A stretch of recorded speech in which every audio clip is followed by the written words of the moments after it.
the department dinner, Helen from HR dropped a payment request in the group chat. I wasn't feeling well, so I skipped the department dinner last night. The moment I got to the office this morning, I saw the message from Helen in the group chat. Last night's dinner came out to $850. Please send me $45 each. Helen was in charge of HR for our department, and rumor had it her husband was a company shareholder. Naturally, no one dared to cross her.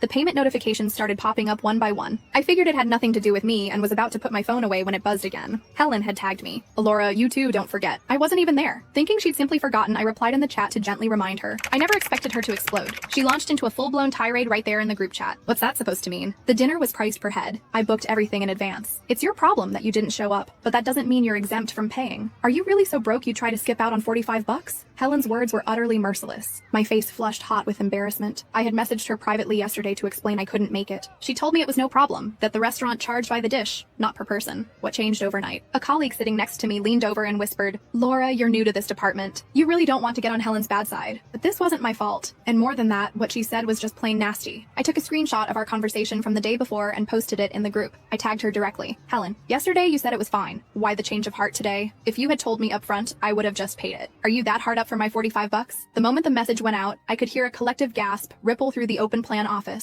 Several people gave me subtle thumbs ups. Honestly, I didn't want to make a big deal out of it, but she started it, and I was holding back my harsher thoughts. I'd seen a video from the dinner last night. A few simple family-style dishes on the table. Not even a single bottle of wine. How on earth did that cost over $800? The chat went silent. I ignored it, tossed my phone aside, and focused on my work. I wasn't worried about getting fired for pissing her off. I expected Helen to stomp over to my desk any minute, but it wasn't until the lunch break that she finally appeared. Stilettos clicking, designer bag swinging, her face a mask of fury. Who do you think you are? She hissed. When did I ever say you didn't have to pay? Who knows if that screenshot is photoshopped? And even if I did say it, it was only because I felt sorry for the new girl. Now the entire department has paid except for you. What makes you so special? You think you're better than everyone else? Looking at her perfectly made up face and designer outfit, I realized something. No wonder it was so quiet this morning. She hadn't even been in the office yet. Her outburst startled everyone from their lunch break. They saw who it was and immediately went back to staring at their screens, fuming but silent. A few shot me resentful glances. Seeing that I wasn't responding, Helen assumed I was scared. She planted her hands on her hips, looming over me. Pay me the dinner fee right now, and then you will apologize to me in front of the entire department. Otherwise, I'll make sure your life in this office is a living hell. It was a blatant threat. A fresh-faced rookie might have buckled immediately, but I wasn't a rookie. I'd been with this company for 10 years. Most of my old colleagues had either been laid off or transferred. As a long-term employee with a permanent contract and a documented workplace injury on my record,